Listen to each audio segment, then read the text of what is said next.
आप सोच सकते हैं जिस जगह पर आप रह रहे हैं वो आपका एक गांव या शहर ही नहीं बल्कि आपका पूरा देश भी है और उस देश को कुछ ही समय में पूरा घूमा जा सकता हो। यह है वेटिकन सिटी, दुनिया का सबसे छोटा देश जो इटली की राजधानी रोम के बिल्कुल सेंटर में स्थित है, जिसका क्षेत्रफल लगभग 110 एकड़ है और यहाँ पर 1000 से भी कम लोग रहते हैं। इतना छोटा देश होने के बावजूद वेटिकन को अंतर्राष्ट्रीय मान्यता प्राप्त है। दुनिया के सबसे छोटे देश में दुनिया की सबसे बड़ी चर्च सेंट पीटर बेसिलिका मौजूद है। तो दुनिया के सबसे छोटे देश world smallest country Vatican city में, जिसका क्षेत्रफल 110 एकड़ में है और जिसकी आबादी लगभग 1000 से भी कम है।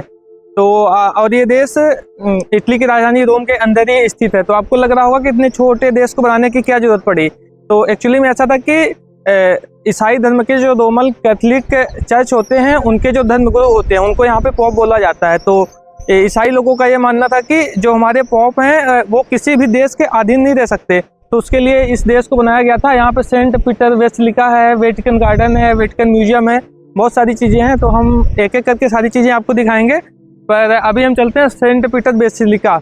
एक अच्छी बात आपको बताता हूँ, दुनिया के सबसे छोटे देश में दुनिया का सबसे बड़ा चर्च मौजूद है, सेंट पीटर बेसिलिका। ये अपनी खूबसूरती और सुंदरता के लिए जाना जाता है। इसके अंदर एक डोम भी बनाया गया है, तो हम अंदर चल के आपको उसको भी दिखाते हैं। तो आप लोग वीडियो में बने रहे, हम आगे बढ़ते हैं। इस देश का अपना खुद का झंडा है। झंडे में लगा पीला और सफेद रंग आध्यात्मिक और शांति का प्रतीक है।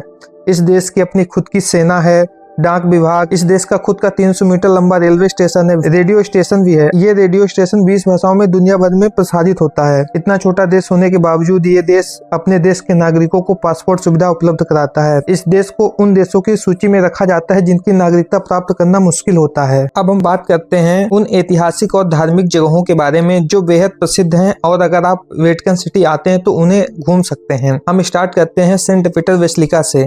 यह दुनिया का सबसे बड़ा चर्च है जो वेटिकन सिटी में बना हुआ है। यह चर्च अपनी वास्तुकला के लिए जाना जाता है। यहाँ हर साल लाखों संख्या में लोग यहाँ घूमने के लिए आते हैं। दूसरा नाम है सिस्टीन चैपल। ये वेटिकन सिटी का एक पैलेस है। इस पैलेस में लगभग 1,20,000 से ज्यादा पेंटिंग मौजूद है। सिस्टीन चैपल की छत पर माइकल एंजेलो द्वारा बनाई गई अद्वितीय पेंटिंग मौजूद है। इसके अलावा पर्यटकों के लिए Vatican Garden, Vatican Library, Vatican Museum, Saint Peter Square जैसी जगह आप घूम सकते हैं। वेटिकन सिटी में एक ऐसा विश्व प्रसिद्ध म्यूजियम है जो 14.5 किलोमीटर के क्षेत्रफल में बना हुआ है। ऐसा कहा जाता है कि इस म्यूजियम की एक पेंटिंग को देखने में अगर आप 1 मिनट का समय लगाते हैं तो इस पूरे म्यूजियम को देखने के लिए आपको 4 साल का समय लगेगा। इस देश की ऐतिहासिक धरोहर के बाद इस देश की अर्थव्यवस्था के बारे में जानते हैं। वेटिकन सिटी की इकोनॉमी इसके उद्योग, सिक्के के निर्माण, डाक टिकट, आर्थिक गतिविधियां तथा देश विदेश से आए पर्यटकों पर निर्भर करती है। इस देश के नागरिकों को किसी भी प्रकार का टैक्स नहीं देना पड़ता। अब हम इस देश की लैंग्वेज की बात करते हैं। यहाँ के लोगों की बोलचाल की भाषा लैटिन और इटालियन है। इस देश के एटीएम में भी लैटिन भाषा का विकल्प उपलब्ध रहता है। इस देश की धार्मिक गतिविधियों की बात करें तो संपूर्ण आबादी 100% लोग ईसाई धर्म को मानते हैं। भले ही इस देश में 1000 से भी कम लोग रहते हो, फिर भी इस देश के पास अपनी खुद की सेना है। वेटिकन सिटी की रक्षा स्विस गार्ड द्वारा की जाती है। अगर आपको वेटिकन सिटी घूमते घूमते भूख लग जाती है तो वेटिकन सिटी में आपको रोमन इटालियन स्टाइल का खाना खाने को मिलेगा। यहाँ एक रेस्टोरेंट भी है जहाँ पर्यटक रुक सकते हैं और स्थानीय खाने का आनंद ले सकते हैं। अगर इस देश के पब्लिक ट्रांसपोर्ट सिस्टम को देखें तो इस देश में उपलब्ध नहीं है और आपको इसकी जरूरत भी नहीं पड़ेगी क्योंकि पैदल इस शहर की खूबसूरती को देखना अच्छा विकल्प है।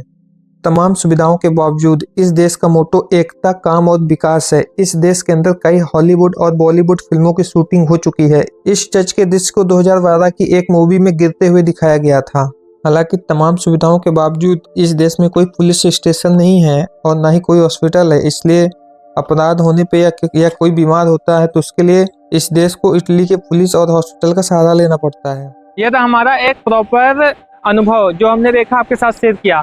हमें उम्मीद है आपको ये वीडियो मेरा पसंद आया होगा। अगर आपको ये वीडियो पसंद आया हो तो हमारे इस वीडियो को लाइक करें, चैनल को सब्सक्राइब करें और लोगों के साथ शेयर करें। और आप मुझे कमेंट करके बताएं कि आप और किस पार्ट में वीडियो देखना चाहते हैं। तो चलिए हम मिलते हैं नेक्स्ट वीडियो में, तब तक के लिए धन्यवाद।